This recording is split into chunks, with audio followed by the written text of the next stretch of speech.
पटवारी की जॉब के बारे में हरियाणा में कई किंवदंतियाँ और चुटकुले मशहूर हैं। जैसा कि एक लड़के ने आईएएस बनने के बाद जब घर बताया कि वो आईएएस लग गया है, उनके घर वालों ने कहा कि बेटा थोड़ा सा और पढ़ लेता तो पटवारी ही लग जाता। कुछ ऐसी ही नौकरी है पटवारी की, जो पिछले लगभग 500 साल से भारत के अलग अलग हिस्सों में अलग अलग नाम से जानी जाती है और अब तक अपनी ख्याति बनाए हुए है। दोस्तों, आज हम बात करेंगे सीईटी मेंस प्रोफाइल में पटवारी की जॉब की प्रोफाइल की। क्या जॉब होती है, कैसे काम किया जाता है। मैं खुद ही एक पटवारी हूँ। इस वक्त मेरी ड्यूटी तहसील में है। उसके आगे मैं अपना वर्क कल्चर जो भी है अपने एक्सपीरियंस के हिसाब से आपको बताऊंगा। इसके साथ ही ये मेरी दूसरी सरकारी नौकरी है। इससे पहले मैं क्लर्क के तौर पर भी हरियाणा सरकार में काम कर चुका हूँ। अगली वीडियो में हम क्लर्क के बारे में बात करेंगे। जो भी एक्सपीरियंस मेरा रहा है, हम उस एक्सपीरियंस के आधार पर ही आपको बताएंगे कि आप किसी गलतफहमी का शिकार ना हो जाएं। मैं आपको इस नौकरी की अच्छी और ख़राब दोनों प्रकार की बातें बताऊंगा। ये अच्छी और ख़राब का मतलब यहाँ पर ये नहीं है। हो सकता है जो चीज़ मुझे ठीक लग रही हो सकता है आपको वो ठीक ना लगे। जो मुझे ठीक ना लग रही हो सकता है आपको वो ठीक लगे। इस दुनिया में कोई भी चीज़ अच्छी या ख़राब नहीं होती है। ये हमारे सोचने और समझने का एक नज़रिया होता है। आज हम इसी बारे में विश्वास के साथ बात करेंगे कि पटवारी की नौकरी, अगर आप इस तरीके से सोच रहे हैं तो आप किसी गलतफहमी में ना रहें। जो भी टोटल कंडीशन होती हैं, हम उन सब के बारे में आज विस्तार से चर्चा करेंगे। सबसे पहले बात कर लेते हैं कि डिपार्टमेंट की। वैसे तो 5 या 6 डिपार्टमेंट होते हैं जिनमें पटवारी की पोस्ट होती है, लेकिन हमारी जो सीईटी की जॉब यहाँ पर जो मेन एग्ज़ाम की नोटिफिकेशन है, उसमें 2 डिपार्टमेंट में भर्तियाँ हैं। रिवेन्यू डिपार्टमेंट में भी है और पब्लिक वर्क डिपार्टमेंट में भी है। मैं रिवेन्यू डिपार्टमेंट में ही काम करता हूँ। अब बात करते हैं इसकी प्रोफाइल की कि वर्क प्रोफाइल क्या है। जैसा कि आप सभी को पता है, आप लोग पटवारी के पास जाते भी होंगे किसी काम के लिए। पब्लिक डीलिंग का मेन काम होता ही है। और जो वर्क है उसका जो टाइप है वो दोनों टाइप का है। ऑफिस वर्क भी है और फील्ड वर्क भी है। अब ऑफिस वर्क तो है, लेकिन फील्ड वर्क एक प्रकार का नहीं है, कई प्रकार का है। जैसे कि फरवरी और अगस्त के महीने में जब गिरदावरी होती है तो उस वक्त सबके खेतों में जाकर आना, फसलों का मुआवजा लेना, क्या कौन सी खेत में कौन सी फसल खड़ी है। इसके साथ ही कोर्ट में जब भी एविडेंस होते हैं तभी जाना पड़ता है। इसके अलावा अगर किसी गांव में किसी प्रकार की कोई दुर्घटना हो गई, किसी की लड़ाई हो गई, यहाँ तक कि अगर मर्डर केस भी है तो वहाँ पर भी पटवारी को पुलिस के द्वारा बुलाया जा सकता है। तो एक प्रकार का काम नहीं है, कोई भी काम रहे वो पटवारी के ऊपर ही होता है, सारे का सारी जिम्मेदारी। अब वर्कलोड की बात कर लेते हैं। तो वर्कलोड अगर मैं कहूँ तो ये मीडियम माना जाएगा, ना ही कम ना ही ज़्यादा। अगर आप हार्ड वर्किंग है तब, अगर आप हार्ड वर्किंग नहीं हैं तब ये आपके लिए वर्कलोड बहुत ज़्यादा नज़र आएगा। अगर आप नॉर्मली काम करने वाले हैं तो आपके लिए मीडियम वर्कलोड होगा। ये मीडियम भी इसलिए है क्योंकि नंबर ऑफ वैकेंसी बहुत ज़्यादा हैं। एक सर्कल पर वैसे एक पटवारी रखने का रूल है, लेकिन एक पटवारी के पास 2 या 3 सर्कल आमतौर पर आजकल हैं। तो उस हिसाब से वर्कलोड थोड़ा सा ज़्यादा नज़र आता है। लेकिन अगर थोड़ा सा आप हार्ड वर्किंग हैं तब आपके लिए वर्कलोड मीडियम हो जाता है। अब जब हम वर्कलोड की बात कर रहे हैं, क्या परेशानी है कि वर्कलोड थोड़ा सा ज़्यादा नज़र आता है, उसमें सबसे बड़ी जो समस्या है वो है ऑफिस के साथ साथ फील्ड वर्क। अब जैसा कि मैं पहले बता चुका हूँ कि फील्ड वर्क कई प्रकार का होता है। एमरजेंसी केसेस भी होते हैं, एकदम भी जाना पड़ जाता है मौके पर। कई बार तहसीलदार साहब के साथ भी, कई बार डीसी साहब, एसडीएम साहब। और कोर्ट में जो एविडेंस होते हैं उनके लिए स्पेशली कोर्ट में जाकर हाजिरी देनी होती है। तो यानी कि अगर आपने देखा होगा, इसी आधार पर कई बार पटवारियों की शिकायतें की जाती हैं कि हमें पटवारी मिल नहीं रहा है, पटवारी यहाँ नहीं था, पटवारी वहाँ नहीं था।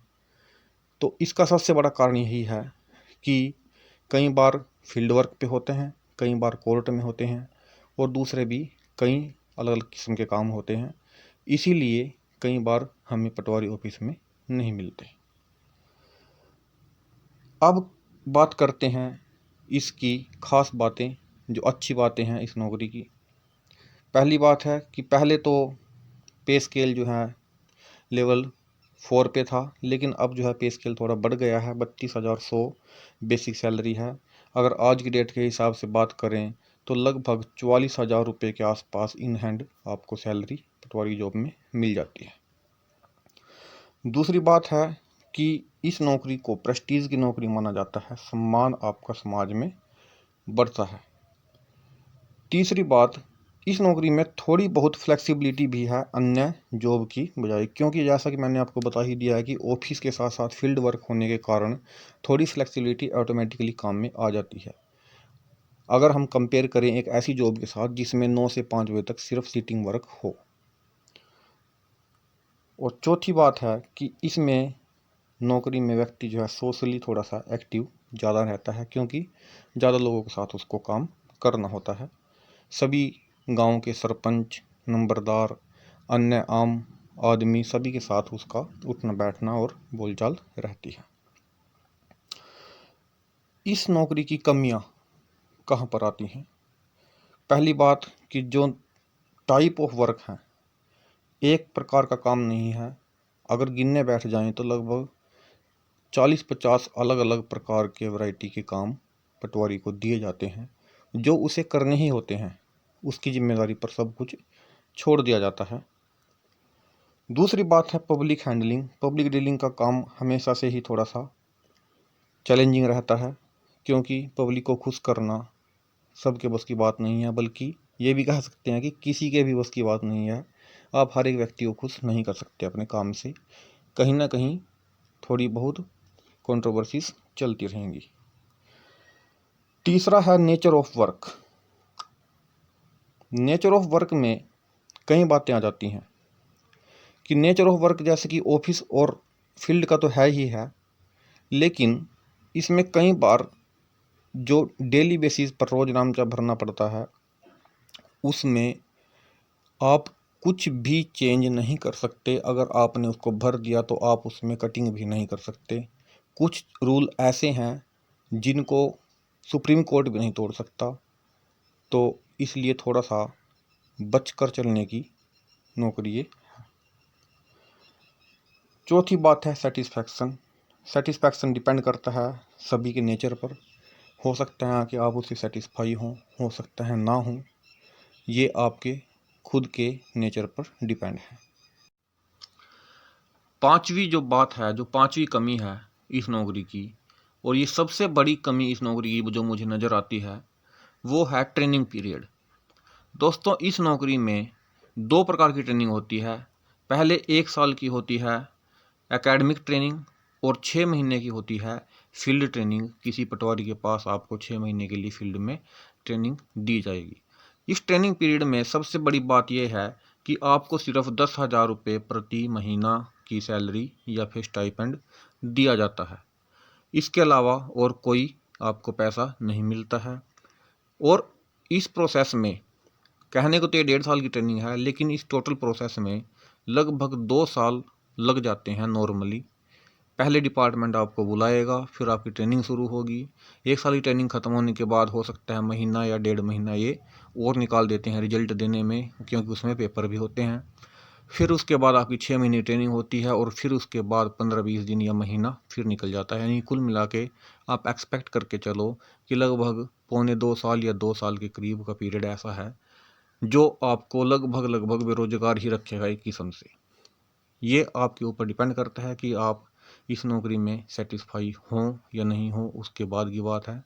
लेकिन पहली कंडीशन यही है, 1.5 साल या 2 साल आपके इस ट्रेनिंग में ही जाने वाले हैं। तो फ्रेंड्स, कैसा लगा आपको ये वीडियो?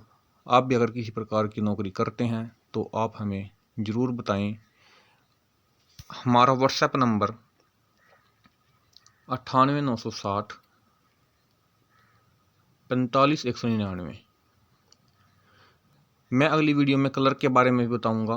मैंने गवर्नमेंट और हरियाणा में 3.5 साल कलर की नौकरी भी की है, तो मैं उसके वर्क प्रोफाइल और एक्सपीरियंस के दम पर अपने बताऊंगा। अगर आप भी किसी सरकारी नौकरी में हैं या कर चुके हैं तो आप भी अपना वर्क प्रोफाइल के हिसाब से, अपने एक्सपीरियंस के हिसाब से ज़रूर बताएं हमें। आप इस व्हाट्सएप नंबर पर वीडियो बनाकर भी भेज सकते हैं, लिख कर भी भेज सकते हैं।